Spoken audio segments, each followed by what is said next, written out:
Кој потврлил во овој случај конкретно, потврлиле сите. Од МВР до луѓето кои ги издаваат лиценците, тоа е Министерството за економија. Може ли гневот на родителите да ескалира? Веројатно. Видете, тие се во тешка состојба.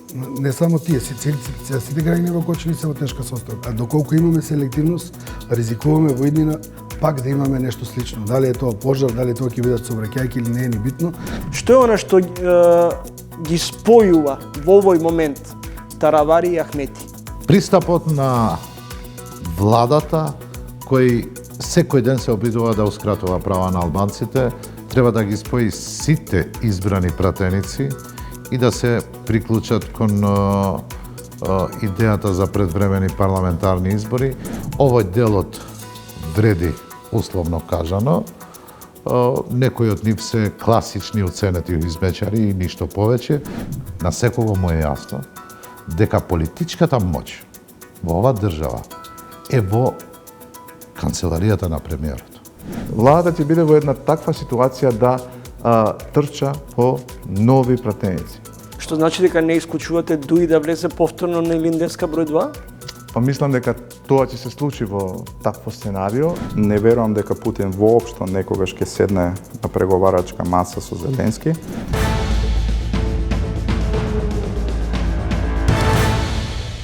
Гледате ново издание на ТВ магазинот Тренинг Омнибус на теми и соговорници. Во ова издание ќе имате можност да следите неколкумина гости и се надевам дека во наредниве 60 на минути ќе го задржиме вашето внимание.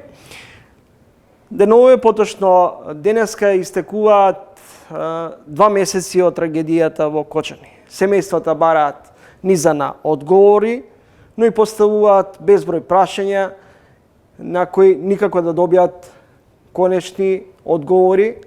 Од друга страна, властите велат дека истрагата се уште трае. Во Кочани, протестни маршеви под слоганот за доцнета реакција се одржуваат секоја сабота со символичен почеток во 12 часот и 5 минути. Во ово издание на Тренинг соговорник ќе биде Зоран Тодоров, граѓански активист, еден од најгласните иницијатори за овие речиси неделни маршеви кои што се одржуваат во Кочани, еден од луѓето кој беше најгласен околу депонијата во Кочани. Господине Тодоров, кои се потврли во изминативе 13 години? Велам 13 затоа што дискотеката функционирала од 2012 година и сето таа работа на оваа дискотека, на кафулето, некој го толерирал. Па јас секој проблем во Македонија кога почнеме да зборуваме за него или да пробаме да најдеме решение, започнува со корупција. Предпоставувам дека и ова е било некоја, како да кажам, рецидив на некоја врста на корупција. Дали е сега 13 години, а да никој ништо не знаел дека тоа има аномалии, дека е опасно за граѓаните, пред се за децата во Кочани, тоа е невозможно. Значи, кога потврдивме сите ние како систем. Сите ние што сме учествувале, ние можеби како граѓани најмалку, но тие кои учествувале во институциите кои требале тоа да го знаат, се разбере дека тие се најмногу потврдени. Значи, кои луѓе се требале да знаат за дискотеката Пулс? Кој се му прогледувал на газдата на Пулс? Дали не знаеле прогледуваат, ќе покаже истрагата, нели? Не би сакал до крајот на истрагата да давам конечни оценки, затоа што слушам дека се уште трае, дека се уште ќе се продолжи пронаоѓањето на виновниците, за да доколку ние не истераме правдата до крај овој пат, можеби да се повтори секогаш уште еднаш. И затоа мораме да знаеме дека со тоа мора да се сопре и да ги најдеме виновниците како еден пример во иднина за сите институции кога работат, да ја работата до крај. Кој потврдил во овој случај конкретно, потврлиле сите. Од МВР до луѓето кои ги издаваат лиценците, тоа е Министерството за економија, потврлиле УЈП, потврлиле сите други инспекции кои доаѓаат во редовни контроли на сите компании, не само во Кочани, туку ни цела Македонија. Тие секој од нив можел да најде аномалија, доколку како што слушам сега дека воопшто лиценцата била фалсификат, дека многу работи, многу луѓе потврлиле при правење на проверки на оваа дискотека, која на крајот ни донесе ваков резултат. Се работи за загуба на една цела генерација на млади ова не е несреќа, ова е убиство. Ова е една од констатациите, една од паролите, една од констатациите на семејствата на починатите. Верувате ли во тврдењата дека надлежните си ја вршат работата и дека се води неселективна истрага? Видите, секој од свој аспект може да гледа што е селективно и неселективно, додека трае истрагата. Многу кога ќе ја затворат, јас би ги замолил, сакам да кажам, сите луѓе кои учествуваат во институциите, да бидат опфатени сите кои учествувале во ова. А доколку имаме селективност, ризикуваме во иднина пак да имаме нешто слично. Дали е тоа пожар, дали тоа ќе бидат сообраќајки или не е ни битно. Значи, нашите граѓани се изложени на опасност се до моментот додека ние законот не биде еднакво спроведен кон сите. Секој што учествувал во неправилностите треба сходно на својата кривица да одговара.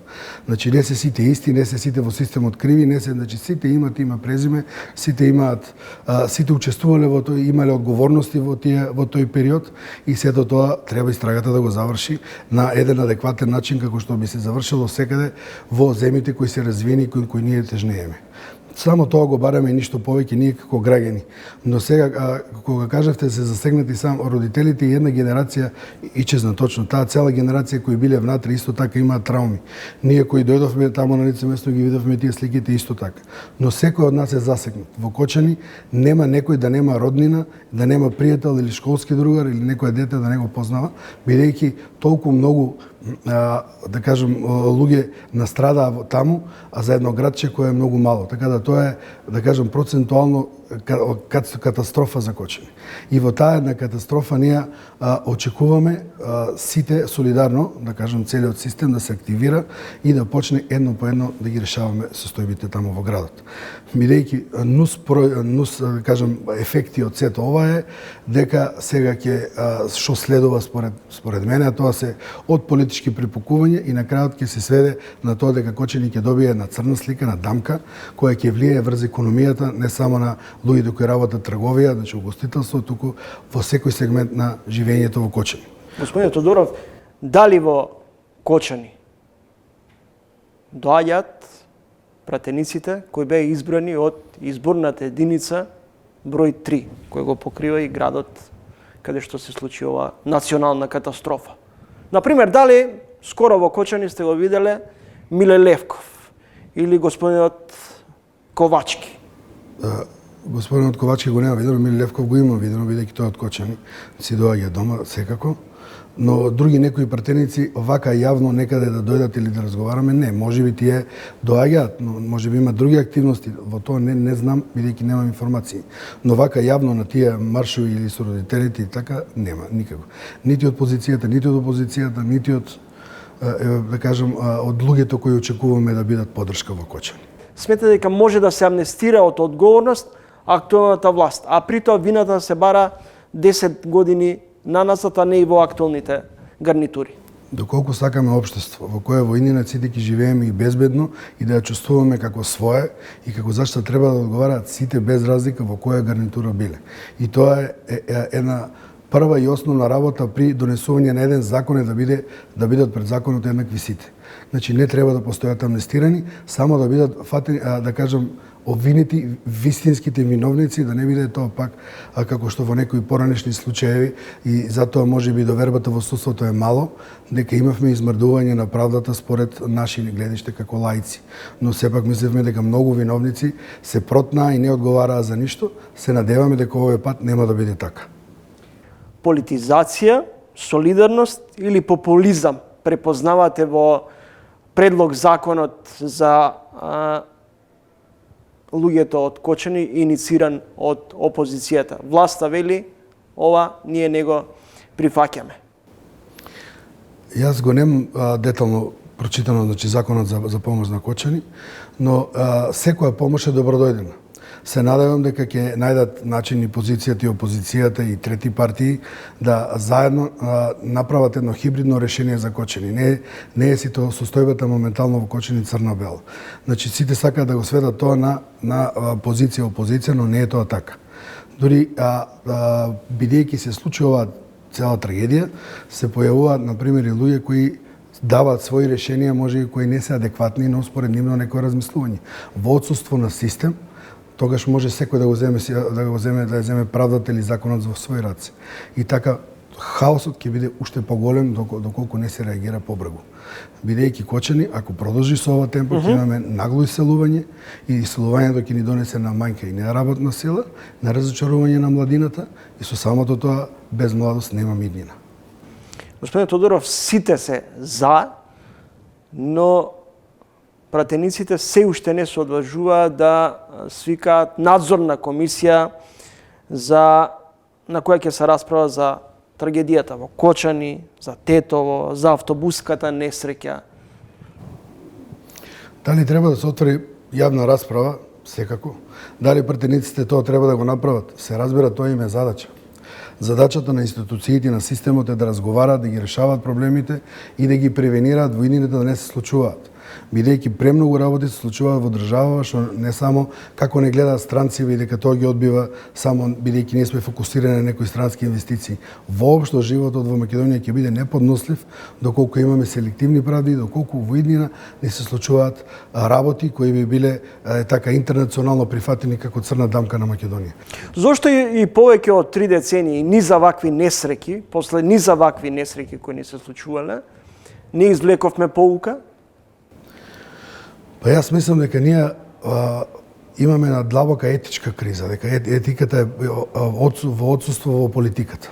Мора прво да се врати етичките норми, да тие луѓе кои се занимаваат со политика почнат да размислуваат дека законите треба да ги приспособуваат на граѓаните, а не граѓаните на законите, и дека доколку чувствуваат лична одговорност и тоа е, да кажам, кај нив врежано како некоја етика или како вера, дека тоа како вера или да кажам дека некои работи мора да излезат на виделина и да не се случуваат никогаш, веројатно и составот во парламентот, веројатно и луѓето кои се во политиката воопшто ќе биде подобар и во тој случај тие ќе размислуваат не политички, туку ќе размислуваат човечки, што е, ја мислам, основа за да тргнеме од една точка кон подобро.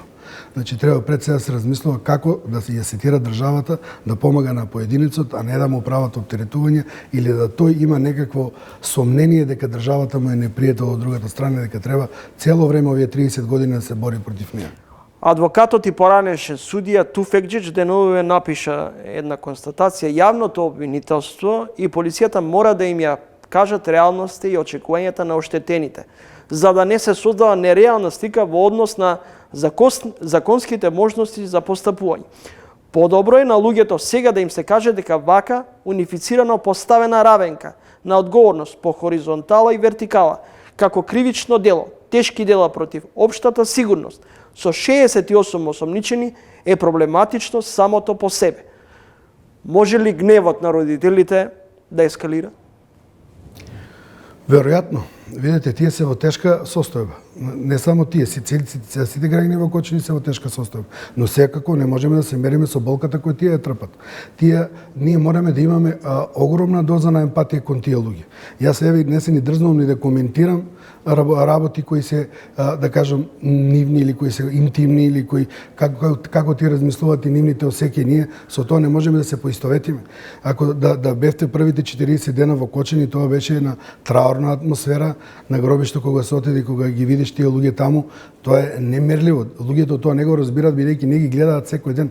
Значи нивната болка и тага и барања кои некогаш се можеби и несмасни, можеби држат вода или не пијат или не држат вода, не е битно, треба да имаме кон нив емпатија до крај, да ги слушаме и да колку можеме ја намалиме нивната болка, колку е тоа возможно во овој момент. Значи секој, и власта, и опозицијата, и политичките фактори, и граѓанскиот сектор треба да има кон нив една емпатија и посебен начин на однесување, а не да ги злоупотребуваат било која нивна изјава, грешка или било што да се делат, тоа не е во ред. Таа работа не е само нивна, ние треба заеднички да ја истераме до крај, да им помогнеме максимално на тие деца кои се вратија сега, кои ќе се вратат тек во Кочани, среќата не е завршена. Тоа уште трае. Доаѓаат, се враќаат деца, тие деца имаат и психички трауми, некои имаат и физички недостатоци, ние сите треба да направиме подлога да ги прифатиме.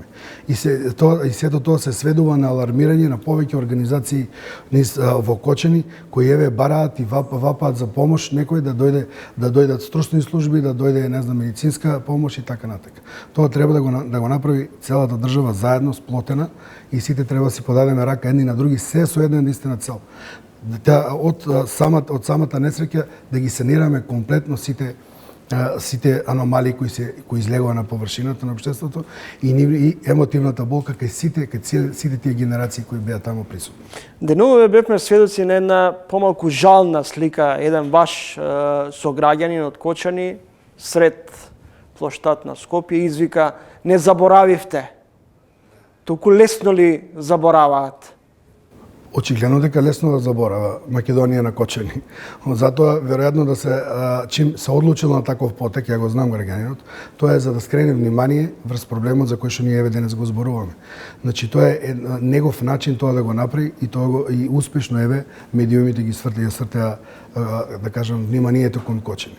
Кочани има уште многу работи да се завршат, но како да кажем, оваа несреќа на крајот се донесе да имаме малку и поголема збрка кога е во прашање кој што треба да решава од работите. Едноставно сите се да фаќаат секаде, понекогаш се зборуваат работи кои се нереални. Може ли во ситуација кога постојано, ако продолжи оваа политика на префрлање на вината, те МВР е виновно, те обвинителство, во ваква констелација да се заташка целата состојба? Во минатото бевме сведоци. Јас се надевам дека после ова дека тоа нема да биде случај. Така, сите изјави на сите политичари кои избореа за овој настан беше некој нивни заклучок. Се надевам дека тоа што го збореа, дека сите ќе го реализираат. Така да, до крај ќе чекаме да се заврши и да видиме дали овој пат, бидејќи сите рефлектори се свртени кон Кочани, не само и од Кочани и Македонија, туку и од надвор, бидејќи ова беше, да кажам, погоден цел Балкан збореше за ова и Европа, можеби и светот за ова несреќа, и предпоставувам дека тие знаат дека од сите страни луѓето очекуваат на крајот како ќе финализира истрагата и судскиот процес до крај. Благодарам за гостувањето во Трилинг. Ви благодарам за интересот за Кочани пред се. Ми беше задоволство да бидам ваш гост. Зоран Тодоров, граѓански активист од Кочани.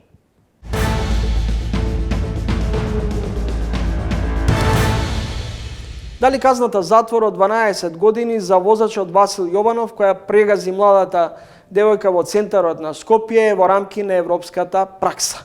Ова е прашањето кое му го поставив на професорот од правниот факултет во Загреб Александар Маршавелски.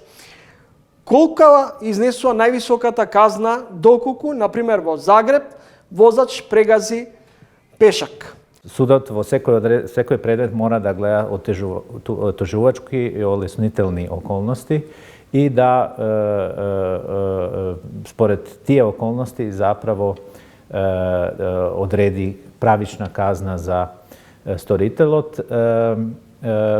Значи, ако, например, некој веќе порано имал многу прекршоци, можда скривили повеќе несреќи, логично е дека овој пат, ако и некој загинал, дека ќе добие и поголема казна. Ако е на некој прв пат нешто му се случи, значи немаше порано ни прекршоци и со една грешка, значи со небрежност, заправо сторил сообраќајна несреќа, онда е логично дека ќе добие помала казна. Став е во Хрватска дека во секој случај кога некој е загинат, дека затворска казна мора да биде. Сега, тие казни исто се може да бидат од 1-2 години до, не знам, 7-8 обично, али рецимо просек е можда 4-5. И зависи дали едно лице загинато, можда две, дали колку е повредени. Сите тие околности утицат на казна. Која е најниската казна изречена за прегазување на пешак или која е највисоката? Па не знам точно. Јас, значи, оно што јас видов во пресуди, значи имам видено, значи, и 1,5 година за смртна последица. и имам видено и 7-8 години за смртна последица, така да се зависи од околности, дали од возач, дали е млад, викам дали има деца, значи ако некој оди во затвор, некој мора да се грижи за деца и така натаму. Целото интервју со универзитетскиот професор од Правниот факултет во Загреб по кривично право Александар Маршавелски, ќе имате можност да го следите во некој од следните изданија на ТВ магазинот Трилинг, а еве што ќе гледате во продолжение.